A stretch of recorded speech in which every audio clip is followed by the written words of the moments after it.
Morning সবাই কেমন আছো? আশা করছি সবাই অনেক অনেক ভালো আছো আর সুস্থ আছো। আমরাও কিন্তু খুব ভালো আছি।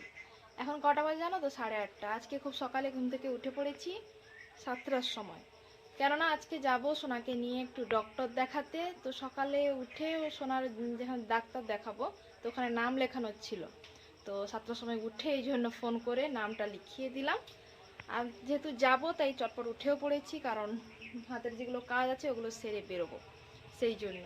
তো আগেই বলেছিলাম একটা ব্লগে সোনার জ্বর ছিল, তো জ্বরটা তো ভালো হয়ে গেছিলো তখন সরস্বতী পুজোর আগে ছিল সেটা। তো তারপরে অনেকটা দিনই হয়ে গেল, বাড়ি এসছে আজ 1 সপ্তাহ বেশি হয়ে গেছে। সোনার ঠান্ডাটা কমেনি, ওই সর্দি কাশি হাঁচি আর প্রচণ্ড পরিমাণে চোখে পিছুটি কাটছে আর রস যাচ্ছে। সেই জন্য আজকে আবার যাচ্ছি ডক্টরের কাছে, দেখা যাক ওখানে কী বলে। গিয়ে আবার বাবার বাড়ি যাব। তো কালকে বাবার বাড়িতে একটা প্রোগ্রাম আছে সেই জন্য। তো চলো যাওয়া যাক। তো স্নান করে একদম ওই 11টার দিকে বেরোবো। ডক্টর নাকি 12টায় আসবে, তো আমাদেরকে একটাই যেতে বলেছে। তো চলো যাওয়া যাক এখন। আর সোনা গেছে তার ঠাম্মির সাথে মন্দিরে পুজো দিতে। আর শুধু আজকে আমি যাচ্ছি না, মানে আমি আর বর্মশাই তো যাচ্ছি ওদিকে, আর আজকে আমাদের যে ঠাকুমারও আজকে হসপিটালে ভর্তি হবে, হলদিয়া বিসিরাই হসপিটালে। তো আগে বলেছিলাম যে ঠাকুমার শরীরটা ভালো নেই, হার্টেরও একটা প্রবলেম আছে। তো সেই জন্য ডক্টর বলেছিল হসপিটালে ভর্তি করতে, একটু মানে ট্রিটমেন্টে রাখতে হবে 1 সপ্তাহ। সেই জন্য ঠাকুমাকেও আজকে নিয়ে যাওয়া হবে, হসপিটালে ভর্তি হবে ঠাকুমাও আজ।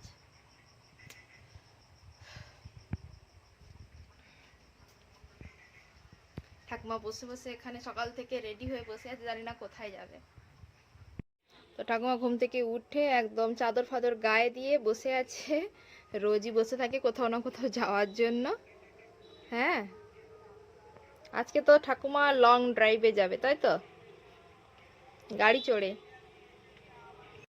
ঠাকুমা বুঝতেই পারছে না কোথায় নিয়ে যাওয়া হবে। তো চলো, ওদিকে বর্মশাই এখনো ঘুমোচ্ছে, ওর ঘুম এখনো ভাঙেনি, কারণ রাত্রে উঠে গেম খেলছিল দেখলাম, দিয়ে কোন ভোরে ঘুমিয়েছে, তো এখন ঘুমোচ্ছে। চলো দিকে সোনার খাওয়ারও রেডি, ও এলে ওকে খাওয়াবো, তারপরে 10টার দিকে স্নান টান করে বেরোবো একদম। আর এই যে এখনো লেপ মুড়ি দিয়ে ঘুমোচ্ছে। ঠিক উঠবে না? উঠবে না? ঘুম ভাঙেনি?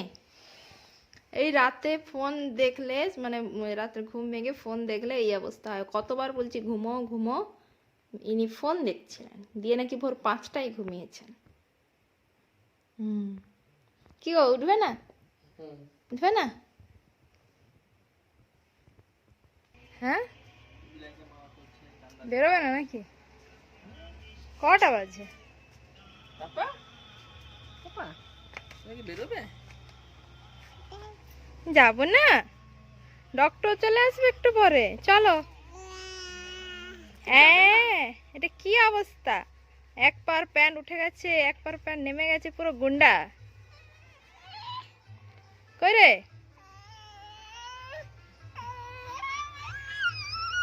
চল চল চল চল চল, রেডি হবি দুজন। তো এই যে দেখো আমি একদম রেডি যাওয়ার জন্য। আর ওদিকে সোনা আর ওর পাপাও কিন্তু একদম রেডি হয়ে বাইরের দিকে গেছে ব্যাগপত্র নিয়ে। আর আমি এদিকে রুমের ভেতরে এসেছিলাম, মানে কিছু ছেড়ে গেছি কিনা, মানে সোনার কিছু আছে কিনা, রয়ে গেছে কিনা দেখার জন্য। আর আজকাল আমি এভাবে ভুলে যাই এটা সেটা। তো তারপরে রুমে লাইট বন্ধ করে আর সঙ্গে কিন্তু জ্যাকেটটা নিয়ে নিয়েছি, কেননা বাইকে যাব তো ঠান্ডা ঠান্ডা হাওয়াটা লাগে খুব। তো তারপরে এই যে চলে এসেছি বাইরে, এসে দেখি না বর্মশাই এখন ওর বাইক পরিষ্কার করছে, আর সোনা মায়ের সঙ্গে ওখানে রাস্তার সামনেই আছে। আর বাবাকে বলছিলাম যেহেতু পরের দিন বাবার বাড়ির ওখানে অনুষ্ঠান একটা রয়েছে, তো যাওয়ার জন্য বাবাকে বলছিলাম। আর মা ঠাকুমা তো থাকবে না, ঠাকুমাকে আজ নার্সিংহোমে ভর্তি করা হবে সেই জন্য। তো তারপরে এই যে একদম উঠে পড়েছি বাইকে। আর উঠে একটা ভিডিও করছিলাম দেখানোর জন্য, সোনাকে দেখো কেমন করে একটা সানগ্লাস পরিয়ে দিয়েছি, কেননা হাওয়াটা হবে খুব, যেহেতু চোখে পিছুটি কেটেছে, হাতে যাতে চোখে হাওয়াটা না লাগে। আর রোদও ছিল খুব। আর একটা স্টল ওকে ঘুরিয়ে দিয়েছিলাম। আর ও তো ঘুমিয়ে গেছিলো, বাইকে উঠেই ও ঘুমিয়ে গেছিলো। তো তারপরে যে দেখো চলে এসেছি এখানে বাড়ি। এসেই ও তো ঘুমিয়েছিল পুরো বাইকে, আর এসে ওকে শুইয়ে দিয়েছি, কিন্তু আজকে আর ও ওঠেনি দেখছি, মানে প্রচণ্ড ওর ঘুম পেয়েছিল, এখন বিভোর ঘুমে ঘুমিয়ে আছে। তো তারপরে মা ওকে একটা বালিশ ঘিরে দিল। তো ও তো ঘুমোচ্ছে আর এদিকে চলে এলাম। তো এসে দেখি মা এখানে চুলে কালার করছে আর মেজদি চুলে কালারটা করে দিচ্ছে মাকে। তো তারপরে ফোনে কিন্তু ছিল বর্দি, বর্দি ফোন করছিল তাই লাউডে মাকে দিয়ে দিয়েছি কথা বলার জন্য।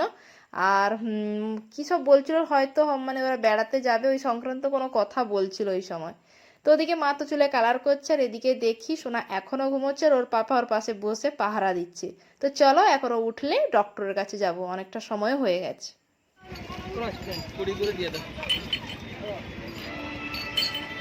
পাপা দেখি সে আর সানগ্লাস খুলবে না।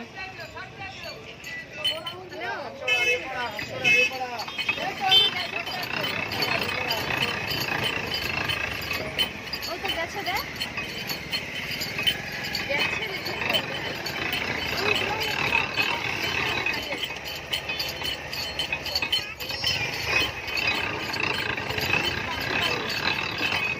পাপা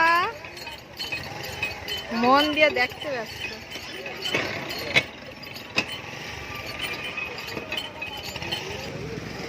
তাকে একটু দাও মুখে খাক।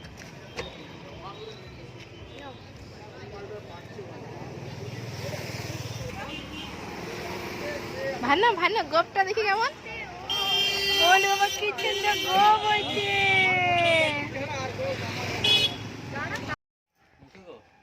আমাদের bro one and only bro দেখো চলে এসছে। আমরাও ডক্টর দেখিয়ে চলে এসছে আর আমাদের ওয়ান এন্ড অনলি ব্রো চলে এসছে। পা ওটা কে? মামা? তুমি তো মামাকে চেনো না। হাই চেটে দেবে রে। তুমি তো মামাকে চেনো না। মামা তো তোমায় ঘোরায় না, নেয় না, তাই না? বলে তোকে রান্নাঘর থেকে ঘুরে আনিস। তো তারপরে এই যে আমরা গেছিলাম ডক্টরের কাছে, তো এসেই দেখি ভাইও চলে এসছে। আর তোমাদের আগেই বলছিলাম বাবার বাড়ির একটা অনুষ্ঠান রয়েছে পরের দিন, সেই জন্য এই যে ভাইও চলে এসছে এখন দুপুরবেলা। এখন প্রায় 1টা বেজে গেছে, এখনো সোনা খাওয়া দাওয়া করেনি, ওকে খাওয়া দাওয়া করাবো। আর এখনো মামার কোলে উঠে পড়েছে। চলে এসেছি ডক্টর দেখিয়ে। আর এখানে ভাই কি সব খাচ্ছে, মা বানিয়েছে পুর পিঠে। পুর পিঠে খাচ্ছে, পুর পিঠে। পুর পিঠে হয়েছে বাড়িতে আজকে, ছেলের জন্য পুর পিঠে বানিয়েছে, তাই ছেলে এসছে পুর পিঠে খাচ্ছে। তো ডক্টর দেখিয়ে আসতে অনেকটাই বেলা হয়ে গেছিল, 1টা তো বেজেই গেছিল। তো তারপরে এসে খাওয়া দাওয়া করে আর কোনো ভিডিও শ্যুটই করিনি, কেননা সে সকালে উঠেছিলাম, ঘুমও পেয়ে গেছিলো খুব, আর সোনাও ঘুমিয়ে গেছিলো ক্লান্ত হয়ে। তো তারপরে যে দেখো একদম বিকেলবেলা, আর এখন সোনাকে নিয়ে এই যে বাইরে একটু ঘুরছিলাম। তো তারপরে এই যে এখানে রান্নার আয়োজন চলছে, যেহেতু মায়ের ওদিকে রান্নাঘরটা ভাঙা হয়ে গেছে, তো এদিকে একটা টেম্পোরারি রান্নাঘর করা হয়েছে। তো মা ওখানে বসে বসে সবজি কাটছিল, আর এখানে যে রান্নার মাসি রান্না করবে সেই সব আয়োজন করছিল। আর কি বলতো, ওদিকে রান্নাঘরে তো সব কিছুই থাকতো, আর এখানে রান্নাঘরটা সব কিছু ভেতর থেকেই বয়ে আনতে হয়। তো কিছু করার নেই, কয়েকটা দিনের ব্যাপার, আবার সব আগের মতো হয়ে যাবে। তো ওদিকে মাসি রান্নার আয়োজন করছে আর আমি ঘুরে ঘুরে সব ভিডিও করছিলাম। তো তারপর চলে এসেছি একদম রাতে। রাতে বলতে ঠিক নয়, এখন ওই 8টা কি 8:30 মতো বাজে। সোনার জন্য খাবার বানাচ্ছি, খাওয়ার নয়, ওর জন্য সেরিলাক বানাচ্ছিলাম। আর ও অনেকক্ষণই জেগে থাকে, কিন্তু আজকে ভীষণ ঘ্যান ঘ্যান করছিল, ঘুমও পেয়েছে ও। তো সেই জন্যই চটপট করে ওর জন্য এই খাবারটা বানিয়ে ওকে খাইয়ে তারপর ঘুম পাড়াবো।